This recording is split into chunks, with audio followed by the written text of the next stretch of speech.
नमस्कार, मैं हूं नीलेश और सीआरटी कोचिंग के माध्यम से आज फिर मैं आपके साथ हूं।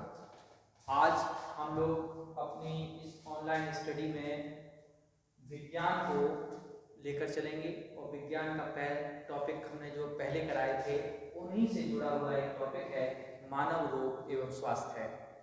बच्चों, मानव रोग से संबंधित हमने आपको पहले भी डिस्कस किया था।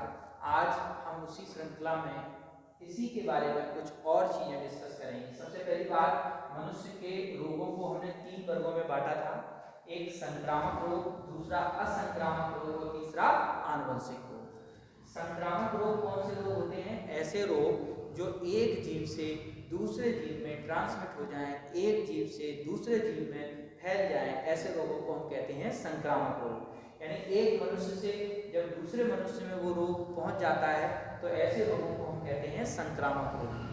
संक्रामक रोग के बाद दूसरा है असंक्रामक रोग। ऐसे रोग जो एक जीव में हैं और उसी जीव में रहते हैं, उस जीव से किसी दूसरे जीव में वो रोग नहीं पहुंचता है, तो ऐसे रोगों को हम कहते हैं असंक्रामक रोग। और तीसरा होता है हमारा आनुवंशिक रोग। आनुवंशिक रोगों में क्या होता है कि जब माता पिता से जो रोग उनकी संतानों में पहुंच जाते हैं, माता पिता से जो रोग उनकी संतानों में पहुंच जाते हैं, उन रोगों को हम कहते हैं आनुवंशिक रोग। जैसे कि हीमोफीलिया है, जैसे कि बर्लांधता है, ये रोग कैसे हैं? आनुवंशिक रोग हैं। ये माता पिता से उनकी संतानों में पहुंच जाते हैं। अब हम संक्रामक रोगों की बात करेंगे। उनसे पहले एक दो चीजें हमें समझनी चाहिए कि संक्रमण के लिए जरूरी है कि कोई ना कोई माध्यम होना चाहिए।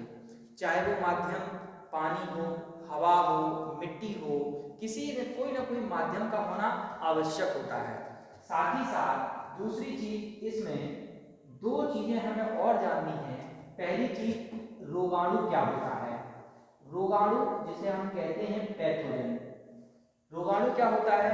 ऐसे जीव जिनसे रोग होता है, जिनसे रोग होता है, ऐसे जीव जिनसे रोग होता है उन्हें हम क्या कहते हैं? रोगाणु यानी पैथोजन कहते हैं। दूसरे रोग वाहक होते हैं। रोग वाहक कौन से जीव होंगे?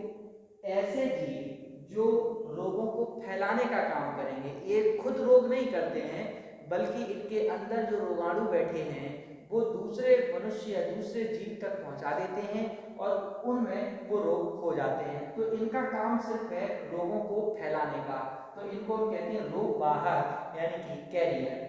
अब रोग वाहक कौन से होते हैं? ऐसे जीव जो रोगों को फैलाते हैं। ऐसे जीव जो रोगों को फैलाते हैं उन्हें हम क्या कहते हैं? रोग वाहक कहते हैं, रोगों को फैलाते हैं। अब देखिए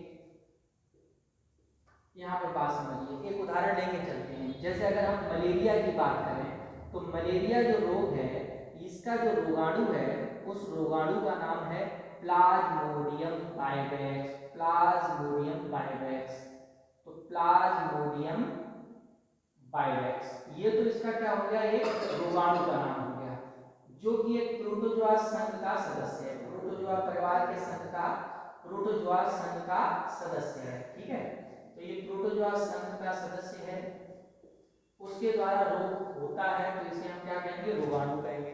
दूसरा है रोग वाहक।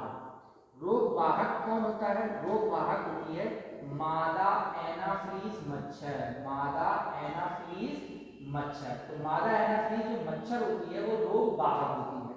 अब ये जो प्रोटोजोआ संघ का सदस्य प्लाज्मोडियम वाइवेक्स, ये तालाब, पोखर, गंदे पानी में पाया जाता है।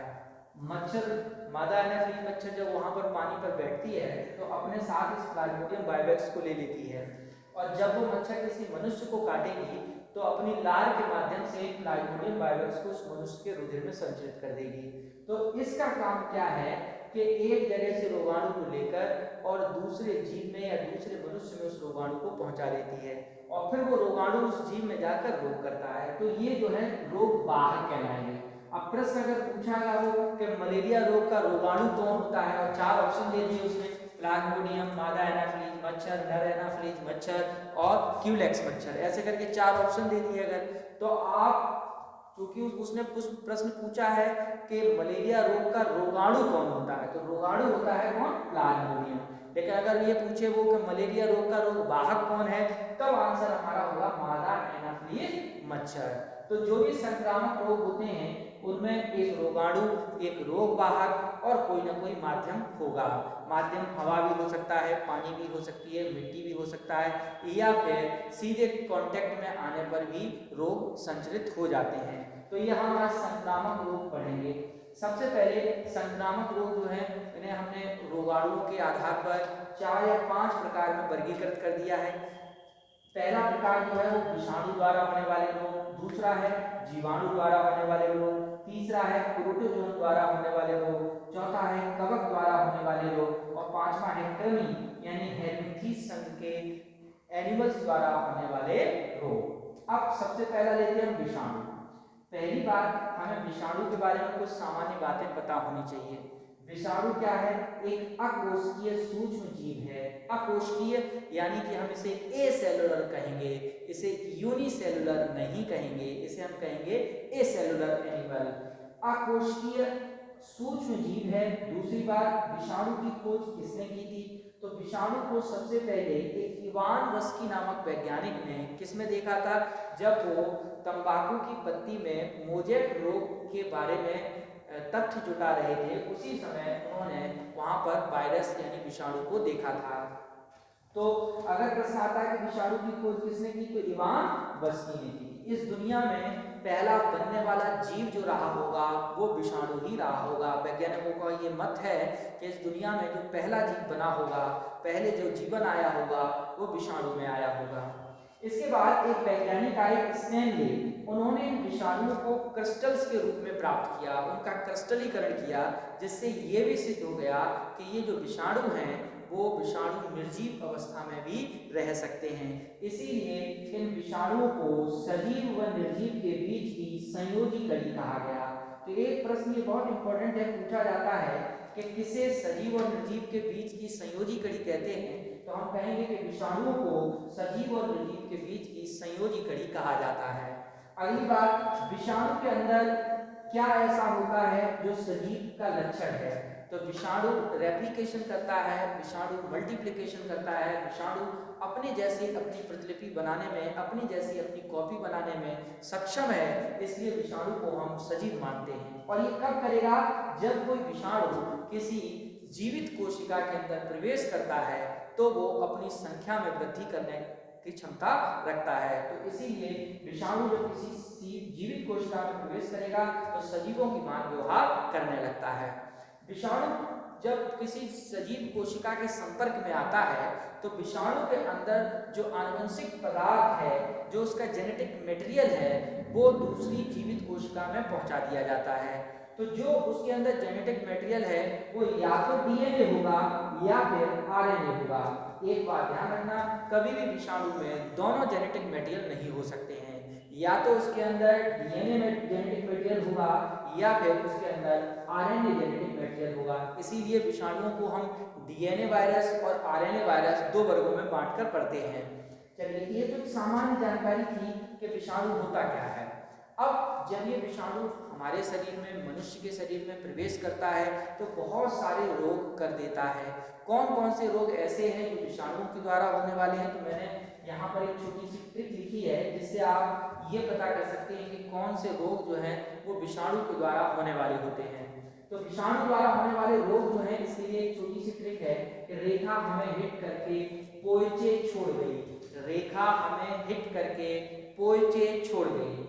अब यहाँ से हम सारे जो भी रोग हैं, इंपॉर्टेंट रोग जो परीक्षा में पूछे जाते हैं, उनके बारे में हम यहाँ पर सीख लेंगे। सबसे पहली चीज रे से याद रखेंगे, रेबीज। जब कोई कुत्ता या कोई जानवर, बंदर काट लेता है तो इसके अंदर जो कुत्ते के अंदर बैक्टीरिया होते हैं रेबीज, वो पहुंच जाते हैं किसमें? जो वायरस होते हैं रेबीज, वो किसमें पहुंच जाते हैं? मनुष्य में। और मनुष्य को हाइड्रोफोबिया जैसे लक्षण आ जाते हैं तो उस रोग को हम रेबीज बोलते हैं। तो ये रेबीज जो है वो आपका कैसा रोग है? विषाणु जनित रोग है, विषाणु के द्वारा होने वाला रोग है। दूसरा है खा से याद रखेंगे, खसरा। खा से याद रखेंगे हम लोग क्या? खसरा। खसरा भी एक रोग है जो वायरस के द्वारा होने वाला रोग है। तीसरा हर्पीस। चौथा मेनिंजाइटिस। मेनिंजाइटिस में क्या होता है कि कि जो हमारा मस्तिष्क है, खासकर ये लोग बच्चों में देखने को मिलता है, बच्चों में जो मस्तिष्क की झिल्ली है उसमें सूजन आ जाती है, जिससे बच्चों में दौड़े पड़ने लगते हैं। तो इस रोग को हम कहते हैं मेनिंजाइटिस। ये बहुत इंपॉर्टेंट है, मस्तिष्क संबंधी रोग है। ये प्रश्न वैसे भी पूछा जाता है कि मेनिंजाइटिस जो है वो किस अंग से संबंधित है, तो किस अंग से संबंधित है, ये जो है वो मस्तिष्क से संबंधित है। जब मस्तिष्क की झिल्ली में सूजन आ जाती है तो कौन सा रोग होता है, मेनिंजाइटिस रोग होता है। चौथा पांचवा आपका जो रोग है वो है ट्रिकोमा। ये आंख से संबंधित रोग है। ये भी बहुत पूछा जाता है कि ये किस अंग से संबंधित है ट्रिकोमा, तो ट्रिकोमा जो है वो आंख से संबंधित रोग है। पोलियो आप अच्छी तरह जानते हैं, पोलियो।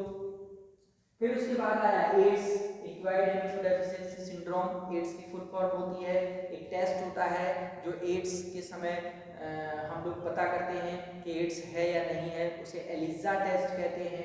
एक और प्रश्न पूछा जाता है कि एड्स की जांच से लेकर जांच की पुष्टि होने तक का जो समय है वो विंडो पीरियड कहलाता है। ये परीक्षाओं में जो भी पहले प्रश्न पूछे गए हैं इसलिए हमने डिस्कस किए।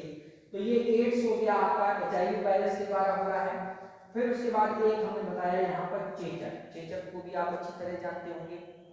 तो ये जो मुख्य रोग हैं, ये सभी रोग किसके द्वारा होते हैं, वायरस द्वारा होने वाले रोग हैं। मेरे ख्याल से अब आपको समझ में आ गया होगा कि वायरस द्वारा कौन कौन से रोग होते हैं, वायरस क्या होता है। अब यहाँ से बहुत सारे प्रश्न पूछे जाएंगे। जैसे आपसे प्रश्न पूछा जाएगा कि बताइए निम्नलिखित में से कौन सा विषाणु जनित रोग नहीं है। अब उसमें से 4 ऑप्शन में से एक ऑप्शन ऐसा होगा जो विषाणु जनित रोगों से संबंधित रोग नहीं होगा। तो आपको यहाँ पर ये याद कर लेंगे कि कौन कौन से रोग ऐसे हैं जो विषाणु जनित रोग हैं, और यही ज्यादातर आपकी परीक्षाओं में पूछे जाते हैं। दूसरे, इन रोगों से प्रश्न पूछे जाते हैं कि कौन सा रोग किस अंग से संबंधित है, जिसमें से स्पेशली मेनिंजाइटिस हुआ, ट्रिकोमा हुआ, और आपका एड्स भी पूछ लिया जाता है। तो इसमें जो हमारा प्रतिरक्षा तंत्र है, ये प्रतिरक्षा तंत्र प्रभावित होता है, ठीक है, हमारा जो इम्यून सिस्टम है वो प्रभावित होता है। तो इस प्रकार से हमने विषाणु जनित रोगों के बारे में पढ़ा, जो कि किस श्रेणी के रोग हैं, संक्रामक रोग हैं। आपसे पूछा जाएगा कि बताइए निम्नलिखित में से कौन सा रोग किसके द्वारा होता है, तो विषाणु द्वारा होता है या जीवाणु द्वारा, तो आप इस तरीके से पता कर सकते हैं। हम अब जो हमारा दूसरा टॉपिक स्टार्ट होगा वो होगा जीवाणु द्वारा होने वाले रोग। पहले हम पढ़ेंगे कि बैक्टीरिया होता क्या है, बैक्टीरिया को किस प्रकार उसका वर्गीकृत करते हैं, फिर हम उस बैक्टीरिया के बारे में पढ़ेंगे कि उस बैक्टीरिया के द्वारा मनुष्य में कौन से रोग होते हैं। यहाँ पर और आप इसमें डीप स्टडी कर सकते हैं। आप ये कर सकते हैं कौन सा डीएनए वायरस होता है, कौन सा आरएनए वायरस होता है। बहुत सारे प्लांट डिजीज भी हैं जो वायरस के द्वारा होती हैं, तो उन सभी को भी आप पढ़ सकते हैं। ये आपके परीक्षाओं से संबंधित बहुत इंपॉर्टेंट टॉपिक है। मुझे लगता है कि आपको समझ में आया होगा। अगर सही लगे तो आप लाइक और शेयर करें। Thank you very much.